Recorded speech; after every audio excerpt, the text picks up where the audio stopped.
I'm Rachel Pincus. And I'm Jason Powell, and we're here in Hartford, Connecticut for America East Basketball Media Day.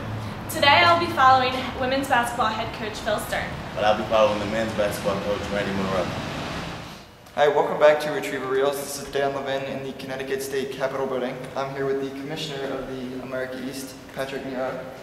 First thing I want to ask you is, how's your outlook for the conference this year, coming up on basketball season? Yeah, it's really good to actually be here today and know that we're this close to basketball. It's hard to believe. It just seemed like a couple weeks ago it was Binghamton and UMBC in the championship game on the men, and we were here in Hartford for the women. So I think everyone's really excited. On the men's side, I think there's just some, wondering of who's going to actually, come out. It's really bunched in for the first time in a while. There's really no clear favorite in the league. And then on the women's side, it's different not to see Hartford pick number one. They've been picking number one for so many years, and to have Vermont chosen number one this year, and I think that'll motivate the Hartford folks. So I think it'll be a fun year. Next thing I wanted to ask you, as the commissioner, what do you really try to get out of basketball media day? What do you try to do? For us, I think it's a great opportunity to try to reinforce our message of who we are, what our 9 schools stand for, what they want to get out of intercollegiate athletics, and to really, as you saw today, spread a message of the good that happens within intercollegiate athletics, the good impact that we can have on our campuses, that we can have in the lives of students and alumni. And so today it is that opportunity, because there are just so many people here. We had the governor of Connecticut here. We had the folks from Newman's Own. We had so many people that are just learning about America East, and people that are really important in our communities. So the main, for our main offense, it's going to be try to get out and go and score as quickly as we can. And getting out and go in the non-conference probably a key, because that really was a great jumpstart for your team last year. It was, and this year will be a little more difficult. We have a pretty daunting schedule ahead of us. Virginia actually comes to us first game of the year. They'll be a top 20 team with the preseason ACC Player of the Year. So, and we're going to go to West Virginia. We're going to go to Virginia Tech. So we're going to test ourselves early. But I think that'll help us as we get to the American East. Yeah, that's the most important thing. You take the lumps, but you want to get ready for championship. Yeah, and listen, this is about winning 3 games, and you don't have to be playing great now. You don't have to be playing great in January. You need to be playing great at the end of February and March, and that's what we're trying to do. Speaking of experience, Bill, remember what happened in Binghamton a couple of years ago. Phil Stern from UMBC will be back here on Media Day. We just want to watch for this year. Well, I think we have a couple newcomers that I'm really excited about. I think this team's going to be different than some of the other teams that I've had. I think we'll have to be good by committee.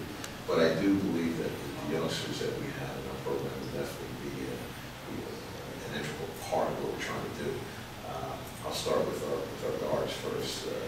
Chris De La Rosa, who is transferred from Siena, he's got a tremendous basketball savvy, along with his ability to understand the game. I think he can really help us.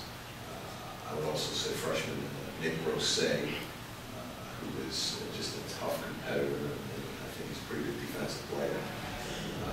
Robbie Jackson, who transferred from Marshall, is 6'11". Robbie's got terrific hands. He can finish around the basket. He's got a nice touch for a big guy. He shoots the ball just as good as our guards. I think I might run some plays for him just to shoot. We're recording this. Oh, that's fine. So you play back for you over and over again. Those big guys, this knowledge, and one of our administrators was, it hasn't changed very much.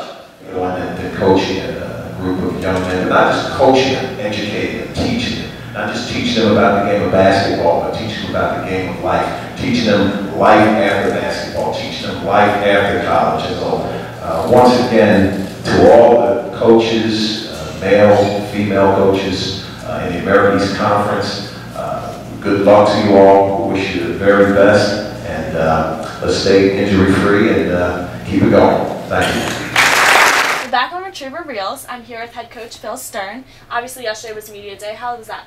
Oh, it was great. It was an exciting day for the league and for UMBC. It's fun when you get to travel with people from your school you don't normally get to travel with, like Coach Monroe. Dr. Brown was with us, Steve Levely, and Just Bernheim. And it was great having the 5 students with us as well, so they got to see what an event like that is like. Right. Now, clearly, it was the first media day that combined men's and women's. What kind of experience was that for you? Yeah, that's great too, because you get to interact with some guys that you don't normally see as well. And there's a pretty good camaraderie within the America East, especially amongst the women's coaches. We all kind of get along, so it's nice to see those guys before all the competition starts. Welcome back to Retriever Reels. This is Jason Powell with Coach Monroe, and we're going to talk about how Media Day went today. So, Coach, today you had to give a speech for the Boston coach that couldn't make it. How was that? Well, I had to think of something, complimentary, something quick, and once you get in the habit of doing this stuff, speaking in front of people, you can go off the fly or by the seat of your pants. But I've known Patrick Chambers for quite some time, so it was easy for me to get out and say what I need to say about him, about his program, and talk about what our profession entails, what our profession is all about in terms of coaching young people, educating young people, whether you're coaching men's basketball team or a females basketball team. So it was a very, very good opportunity for me. Both men and women's programs were picked to finish near the bottom. How do you feel about that? Well, I've always used the phrase, you don't allow someone's opinion of you to become your reality. And I think if you feel your sixth place team, you practice like your sixth place team, you end up being in sixth place. So our goal is to work hard, to use this position, ranking, whatever you want to call it, as a means of motivation to make us better. And that's what we're looking to do this year. Thanks, Coach, for coming out, and we got a good time here at Media Day with Coach Monroe.